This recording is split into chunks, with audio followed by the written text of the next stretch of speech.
Assalamualaikum warahmatullahi wabarakatuh.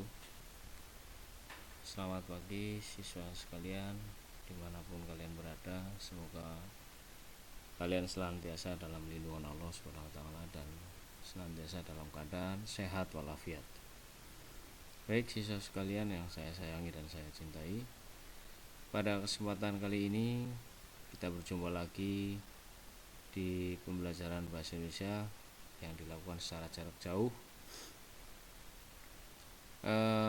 di tahun baru ini, tahun 2021, dalam kondisi pandemi yang masih belum bisa teratasi dengan baik.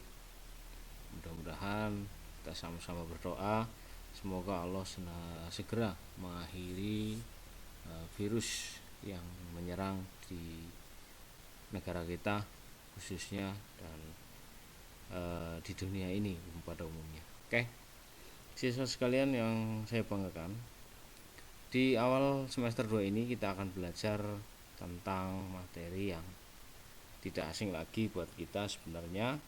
Mudah-mudahan Anda sekalian bisa mengikuti dengan baik, yaitu materi yang akan kita pelajari yang pertama adalah tentang negosiasi ya. Negosiasi ya. Baik siswa yang diajar oleh Bu Runtut Setiawardani maupun yang diajar oleh saya, untuk diperhatikan dengan baik ya. Kita akan mempelajari tentang negosiasi. Apa itu negosiasi? Tentunya hal ini sudah tidak asing bagi kalian yang tanpa kalian sadari sebenarnya setiap hari pun kalian sudah sering melakukan kegiatan negosiasi. Namun tidak semua memahami apa itu sih sebenarnya negosiasi. Kalau secara umum pengertian dari negosiasi adalah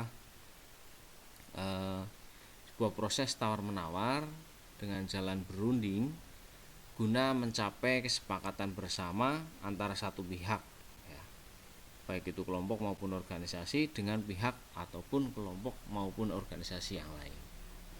Jadi adanya negosiasi itu untuk mencapai kesepakatan bersama, baik itu proses tawar-menawar maupun berunding tentang suatu permasalahan antara pihak satu dengan pihak yang lain.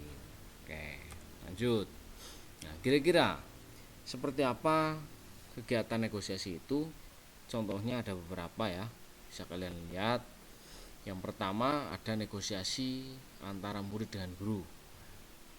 Ini yang marak terjadi dan sering terjadi ketika ada pembelajaran tatap muka. Negosiasi antar murid dan guru itu sering terjadi pada jam-jam akhir, mana siswa itu melakukan negosiasi kepada guru supaya ulangnya dipercepat. Nah, ini yang biasa terjadi seperti itu. Namun tidaklah sama dengan kita yang sekarang, karena pendidikan kita, pembelajaran kita dilakukan secara jarak jauh, sehingga tidak lagi memungkinkan adanya negosiasi antara murid dengan guru yang seperti saya contohkan tadi ya. Kemudian yang kedua, negosiasi lama ya, meminjam buku antara murid dan penjaga perpustakaan ya, misalnya ke penjaga perpustakaan meminta hanya 3 hari ya, namun siswa kadang-kadang 3 hari belum selesai menyelesaikan membaca buku satu jilid ya, mungkin minta waktu Pak 5 hari kayak, atau 10 hari atau 6 hari kayak gitu. Kemudian yang ketiga, negosiasi hukuman karena tidak mengerjakan tugas dengan guru bidang studinya. Ini juga sering terjadi. Tidak melakukan atau tidak mengerjakan tugas, lalu kalian minta negosiasi kepada guru yang bersangkutan supaya tugasnya itu diperingan agar tidak dapat hukuman. Kemudian yang keempat, contoh lagi, negosiasi saat ditilang polisi. Nah, ini sering kalian lihat terkait dengan pasal, misalnya kalian kok lupa tidak memakai helm, atau lupa, kalau sekarang yang lupa tidak memakai masker ya, kalian negosiasi kepada pihak yang berwajib supaya diberi keringanan. Kemudian negosiasi yang kelima adalah negosiasi yang saat didenda karena melanggar aturan misalnya. Ada aturan yang menyebutkan bahwasanya ketika kalian tidak memakai helm maka ada denda dalam pasal itu sekitar kurang lebih 250.000 misalnya. Kalian kemudian meminta negosiasi supaya diperkecil ya dendanya. Itu serangkaian contoh dari kegiatan negosiasi. Tentunya kalian sudah punya gambaran ya bagaimana, seperti apa contoh-contoh kegiatan negosiasi tadi. Nah, kemudian biasanya apa saja sih yang dapat dinegosiasikan? Ya, di situ tertera ada 3. Biasanya yang dinegosiasikan itu contoh satu barang. Nah, ketika ada negosiasi barang biasanya kalian jumpai pada saat kalian apa? Mungkin bagi kalian yang biasa jual beli online di Facebook maupun di aplikasi yang lain, biasanya ada negosiasi. Dan negosiasi yang nampak sekali jelas itu ketika kalian di pasar. Makanya ahli negosiasi sebenarnya bukan laki-laki ya. Ahli negosiasi itu sebenarnya adalah perempuan. Karena perempuan itu lebih ahli dalam memberikan argumen supaya melemahkan penjual. Kita contoh ketika ada seorang yang membeli di pasar ya, di pasar membeli katakanlah bumbu. Antara penjual satu dengan penjual yang lain, misalnya ada selisih 500 saja. Meskipun jarak yang 500 lebih rendah itu susah atau lebih jauh, itu akan jauh lebih dipilih oleh ibu-ibu. Itu contoh sederhana. Kemudian yang kedua, yang dinegosiasikan ada jasa. Jasa misalnya ada travel, misalnya ada pariwisata, biro dan sebagainya, ojek online dan sebagainya, GrabFood dan sebagainya. Yang ketiga adalah masalah atau permasalahan. Permasalahan juga dinegosiasikan supaya ada jalan tengah atau titik temu antara kedua belah pihak. Itu ada 3 ya yang dapat dinegosiasikan. Selanjutnya, ketika ada seorang bernegosiasi itu tentunya memiliki tujuan. Tujuan yang dilakukan pada saat kalian negosiasi adalah yang pertama, tentunya untuk mengatasi atau menyesuaikan perbedaan. Perbedaan itu tidak semerta-merta atau hanya diminta untuk mencari persamaan, tidak, tapi mengatasi atau menyesuaikan. Jadi perbedaan meskipun jelas nampak itu perbedaan, disamakan tidak bisa. Paling tidak ada titik temu di antara mereka. Gitu ya. Jadi kedua belah pihak itu sama-sama bisa melewati permasalahan tersebut. Kedua, memperoleh sesuatu dari pihak lain yang tidak dapat dipaksakan. Dengan jalur negosiasi bisa dilaksanakan. Contohnya tadi membeli barang. Tuh, yang 3, tujuan dari negosiasi adalah untuk menyelesaikan sengketa atau perselisihan pendapat. Ketika perselisihan pendapat atau sengketa itu tidak diselesaikan dengan jalur negosiasi, besar kemungkinan itu akan menyebabkan pertengkaran. Kemudian yang keempat, untuk mencapai kesepakatan yang dapat diterima oleh kedua belah pihak dalam melakukan sebuah transaksi. Atau istilah kita kenal kalau di negosiasi antar kedua belah pihak itu melahirkan sebuah istilah asing yang namanya win-win solution. Yaitu sama-sama menang. Tidak ada yang dirugikan. Jelas ya sampai sini? Oke, jelas, kita lanjutkan lagi. Nah, misal begini. Ini ada contoh teks negosiasi jual beli. Ketika si penjual menanyakan, ada yang bisa saya bantu, Mas? Kemudian pembeli menjawab, baju yang ukuran L ada enggak? Lalu penjual menjawab, ada Mas, sebentar saya ambilkan. Pembeli menjawab, ya. Lalu penjual menunjukkan, ini Mas, yang ukuran L. Kemudian menanyakan, berapa harganya mas?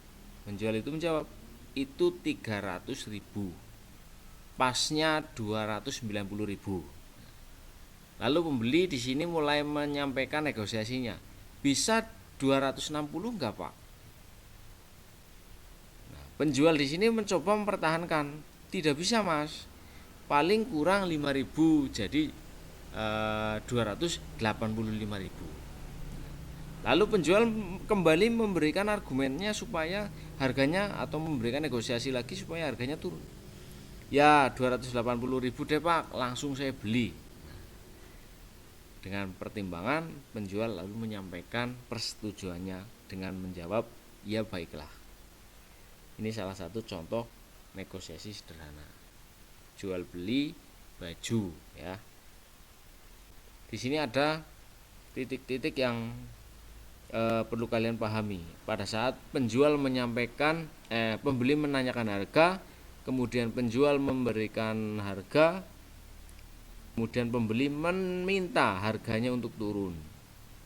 Di sini mulai ada yang namanya negosiasi, saling menguatkan pendapatnya masing-masing. Baiklah, ini untuk penugasan pertemuan pertama dulu ya. Jadi dari awal saya ulangi tadi, bahwasanya negosiasi, contoh negosiasi, kemudian tujuan dari negosiasi untuk apa, di depan sudah saya jelaskan. Sekarang kalian perhatikan penugasan di pertemuan yang pertama ini. Nah, sebelum kalian mengerjakan evaluasi PJJ yang hari ini ya, silakan kalian bisa browsing boleh, atau baca buku boleh, atau menonton video tentang kegiatan negosiasi juga boleh. Nah, penugasan lengkap dan daftar hadir kelas ada di link penugasan. Nanti silakan kalian buka link penugasannya yang di-share melalui wali kelas nanti berikut dengan materi ini. Sampai sini jelas? Oke, kalau sudah jelas silakan kalian kerjakan nanti untuk penugasan pertemuan yang pertama. Baik, selanjutnya sekarang masuk ke pertemuan yang kedua ya. Pertemuan yang kedua, kalau pertemuan yang pertama kemarin kita sudah membahas tentang tujuan negosiasi, pengertian negosiasi dan lain sebagainya. Sekarang masuk di pertemuan yang kedua, yaitu tentang kaidah teks negosiasi. Nah, kaidah teks negosiasi meliputi apa saja? Yang pertama, melibatkan dua pihak atau lebih. Yang kedua, menggunakan bahasa lisan didukung dengan gerak tubuh dan ekspresi wajah. Mengapa harus menggunakan bahasa lisan didukung gerak tubuh dan ekspresi wajah? Supaya apa yang kalian sampaikan bisa diterima dengan baik oleh lawan bicara kalian dan bisa diyakini. Sehingga orang yang berbicara dengan kalian itu akan merasa puas, akan merasa yakin, dan kalian bisa mendominasi pada saat negosiasi tersebut. Yang ketiga, mengandung konflik, adanya pertentangan, adanya perselisihan, perbedaan pendapat, perbedaan argumen yang menyebabkan adanya negosiasi. Dan yang keempat, ada tawar-menawar atau tukar-menukar. Ada tawar-menawar, ada juga tukar-menukar. Kemudian yang kelima, menyangkut keinginan atau hal yang belum terjadi. Jadi antara kedua belah ini memiliki keinginan sendiri-sendiri yang belum terjadi dan terrealisasikan. Yang keenam, berakhir dengan kesepakatan atau berakhir dengan tidak terjadi kesepakatan. Jadi ada dua negosiasi itu, yang melahirkan kesepakatan atau tidak melahirkan kesepakatan dari negosiasi itu. Lanjut. Kemudian struktur teks negosiasi. Struktur teks negosiasi yang pertama adalah orientasi. Apa ya orientasi? Orientasi ini adalah sebuah kalimat pembuka yang ada di awal paragraf atau di awal percakapan. Biasanya berupa ucapan salam, kemudian sapa, salam pembuka dan sebagainya. Biasanya ada di awal. Ini disebut dengan pembuka ini, ya, itu orientasi. Kemudian struktur yang kedua. Struktur yang kedua itu permintaan. Si pihak yang ingin mengetahui sehingga menanyakan suatu barang ataupun permasalahan yang dihadapi. Contoh, Bu, ada baju? Pak, ada celana? Pak, ada sepatu dan sebagainya. Ini permintaan. Kemudian yang ketiga adalah pemenuhan.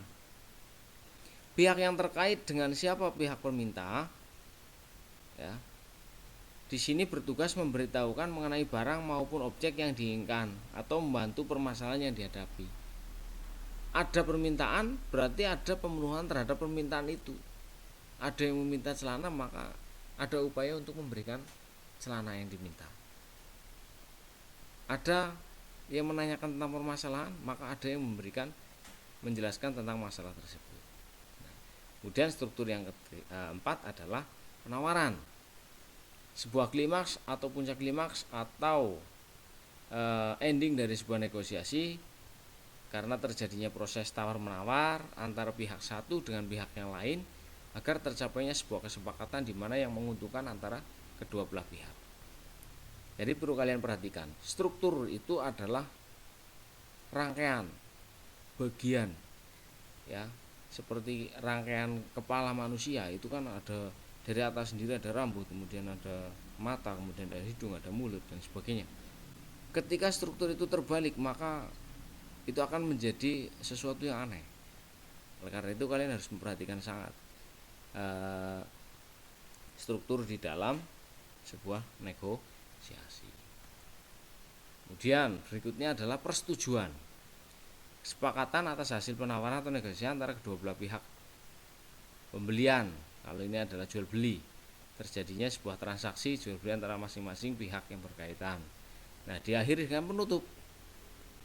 Artinya penutup ini mengakhiri sebuah percakapan, bisa kedua belah pihak antara menyelesaikan satu proses jual beli atau pemecahan masalah yang merupakan ending dari sebuah negosiasi. Itu strukturnya, ya. Jelas sampai sini? Nah, kalau sudah jelas kita lanjut masuk ke kaidah bahasa. Bahasa yang digunakan dalam kaidah bahasa negosiasi itu adalah bahasa persuasif. Artinya penuh dengan bujukan, ajakan atau menarik perhatian lah, intinya itu. Dan kalimat yang digunakan cenderung deklaratif, artinya memiliki fungsi informasi, memberikan berita, menyampaikan sesuatu yang perlu disampaikan atau perlu diketahui oleh orang lain. Kemudian ketiga, bahasa yang digunakan sopan sehingga komunikasi yang terjalin baik. Bahasa yang dipakai adalah bahasa yang baik. Kemudian yang keempat, memakai konjungsi semacam meskipun, walaupun, kalau begitu dan lain sebagainya. Penghubung antar kalimat, itu konjungsi. Memakai kalimat yang sifatnya efektif, pada namun jelas, singkat namun lengkap, serta informatif dan tepat. Efektif, ya. Kalimatnya berikutnya, kalimatnya bersifat tuturan sebab berisi maksud-maksud tertentu, ya, tuturan. Kemudian yang berikutnya menggunakan pronomina, yaitu kalimat langsung. Pronomina, bukan promina ya. Promina itu bubur. Ini pronomina, ya. Bersifat memerintah, memenuhi perintah, atau menyatakan kesepakatan atau tidak sepakat terhadap sebuah permasalahan yang dihadapi. Itu saja untuk pertemuan yang kedua. Silakan kalian perhatikan dari awal sampai akhir yang tadi, bahwasanya penugasan untuk pertemuan kedua ini nanti kalian silakan baca teks negosiasi yang ada di link. Kemudian ikuti petunjuk dalam menyelesaikan penugasan pada pertemuan kedua ini. Ikuti petunjuknya, nanti linknya akan dibagikan bersamaan dengan materi ini melalui wali kelas. Oke, selamat belajar, tetap semangat, jaga kebersihan, jaga kesehatan.